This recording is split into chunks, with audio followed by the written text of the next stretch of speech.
Perkenalkan, nama saya Tirsa Sangerbel. Saya Kenan Malaka. Saya Josen Tinggal Tanam. Saya Feda Mangkutang. Saya Susan Daingetu. Saya Renzi Korwani. Saya Febrisina. Dan saya Mariana Masuk. Di sini kami akan menjelaskan pengaruh agama dan kebudayaan Buddha di Indonesia. Satu, bidang politik atau pemerintah. Seiring masuknya budaya Hindu Buddha, masyarakat Indonesia mulai mengenal sistem kerajaan. Apa saja kerajaan yang bersyariat Hindu Buddha di Indonesia? Berikut kerajaan yang bersyariat Hindu Buddha di Indonesia. Selamat menyaksikan. 1. Kerajaan Kutai. Para alim perkirakan kerajaan Kutai sebagai kerajaan bercorak Hindu Buddha pertama di Indonesia. Kerajaan Kutai diperkirakan berdiri pada 400 sampai 500 Masehi. Kerajaan Kutai juga diperkirakan terletak di tepi Sungai Mahakam dan berpusat di Muara Kamat. Raja pertama kerajaan Kutai bernama Kudungga yang memiliki 3 anak, salah satunya bernama Asawarman. Sementara itu, Asawarman memiliki 3 anak, salah satunya bernama Mulawarman. Pada masa pemerintahan Mulawarman, kerajaan Kutai mencapai puncak kejayaan. 2. Kerajaan Tarumanegara. Menurut naskah Wasengkerta di Cirebon, kerajaan Tarumanegara didirikan oleh Raja Diraja Guru Jaya Singawarman pada 558 Masehi. Kerajaan Tarumanegara mencapai puncak kejayaan pada pemerintahan Raja Purnawarman.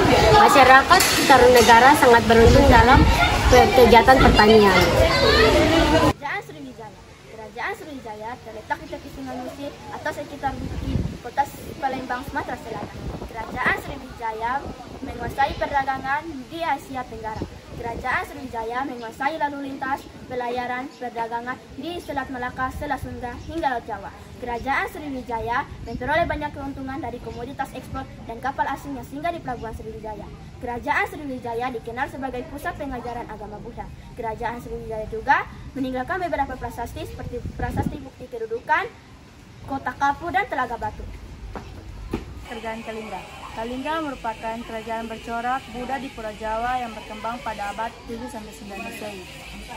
Kerajaan Kalingga memiliki perempuan yang terkenal yaitu Ratu Sima. Kisah Ratu Sima muncul dalam naskah cerita Paratyahani. Kerajaan Singasari didirikan oleh Ken Arok pada 1222. Perekonomian kerajaan Singasari bercorak agraris yang menitik beratkan pada bidang pertanian. Masyarakat Singasari dikenal ahli dalam membuat candi. Candi peninggalan kerajaan Singasari adalah Candi Kidal, Jago, dan Singasari. Kerajaan Majapahit. Kerajaan Majapahit berpusat di Trawulan, Mojokerto, Jawa Timur. Kerajaan Majapahit didirikan oleh Raden Wijaya dan mencapai puncak kejayaan pada masa pemerintahan Hayam Wuruk. Dalam pemerintahannya, Hayam Wuruk didampingi oleh Gajah Mada sebagai Mahapati. Pada saat pelantikan, Gajah Mada berjanji tidak akan menikmati kesenangan sebelum mampu menyatukan kepulauan Indonesia di bawah pemerintahan Majapahit. Kegiatan ekonomi Majapahit. Kegiatan ekonomi Majapahit yang kompleks mendorong Raja Majapahit untuk mengeluarkan mata uang sebagai alat tukar. Mata uang yang digunakan adalah mata uang gobos. Kerajaan Medangkamulan. Pada masa pemerintahan Sri Maharaja Rakewawa, Gunung Merapi meletus akibat bencana. Kerajaan ini berada di puncak kejayaan pada masa pemerintahan Raja Airlangga. 2 agama yang dianut kerajaan Medangkamulan yaitu Hindu Shiva dan Buddha. Kerajaan Kediri. Kerajaan Kediri merupakan salah satu wilayah yang terletak di pedalaman Jawa Timur. Kerajaan Kediri berdiri pada abad ke-11 Masehi. Kerajaan Kediri didirikan oleh Empu Sindok oleh dinasti Isyana.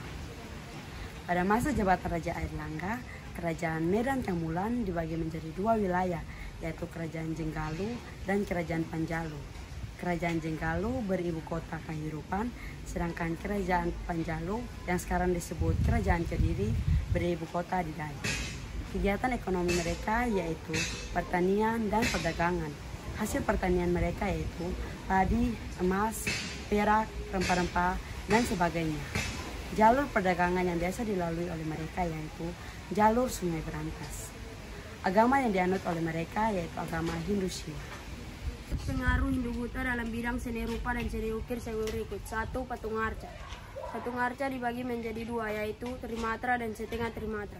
Trimatra biasanya menggambarkan patung utuh, sosok dewa, manusia, dan binatang. yang biasanya disimpan dalam candi sebagai penghormatan terhadap raja yang meninggal. Sedangkan itu, setengah trimatra menggambarkan relief-relief candi. Relief merupakan salah satu peninggalan kebudayaan masa Hindu Budak yang banyak ditemukan di bangunan keagamaan seperti candi. Pada candi bercorak Hindu, relief melukiskan kisah yang diambil dari kitab-kitab suci. Sementara itu, pada candi bercorak Buddha, relief biasanya menceritakan kisah hidup Siddhartha Gautama. Sekian penjelasan dari kami.